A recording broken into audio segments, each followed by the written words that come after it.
लक्ष्मण जी बोले प्रभु सूर्योदय अगर देर से उदय हो, सूर्योदय देर से हो तो किसे दुख नहीं होगा।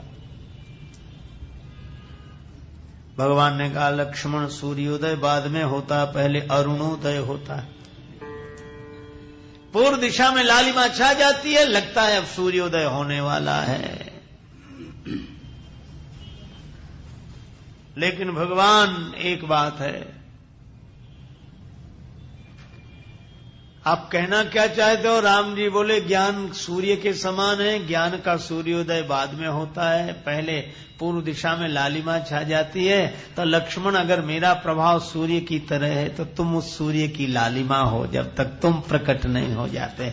विश्वामित्र जी ने शुभ समय जाना और कहा कि राम उठो, शिव धनुष का खंडन कर दो।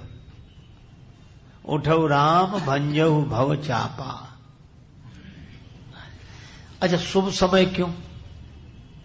अच्छा कोई नाराज हो रहा हो तो शुभ समय। लक्ष्मण जी गर्म हो गए तो ये शुभ समय। हाँ, गुरुजी कब तक नहीं बोले राम जी से धनुष तोड़ने के लिए, जब तक लक्ष्मण जी गर्म नहीं हो गए। और इसका अर्थ क्या है कि लक्ष्मण जी वैराग्य के स्वरूप हैं। जब तक वैराग्य ठंडा हो तब तक गुरुजी नहीं बोलते।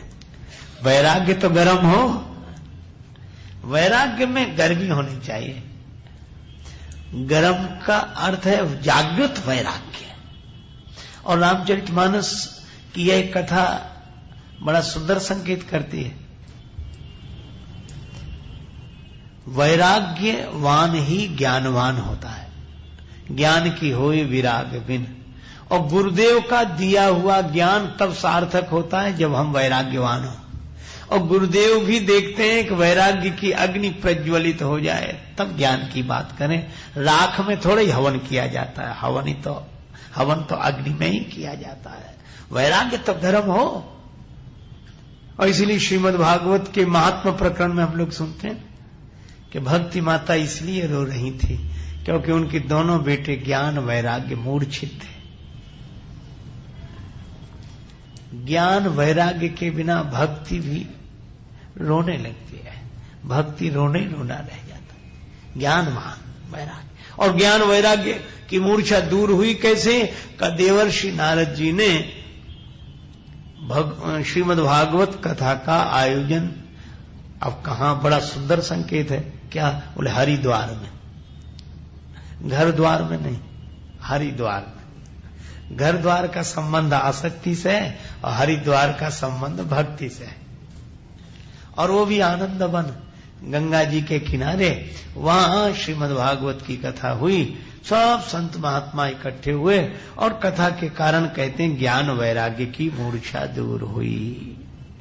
इसका आशय यह है कि जब तक वैराग्य की मूर्छा दूर नहीं होगी तब तक ज्ञान भी जीवन में कैसे, ये दोनों की मूर्छा एक साथ दूर होती है। वैराग्य और ज्ञान एक साथ ही रहते हैं।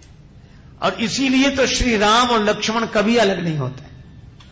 लक्ष्मण जी वैराग्य के रूप और राम जी ज्ञान के रूप। तो जब वैराग्य में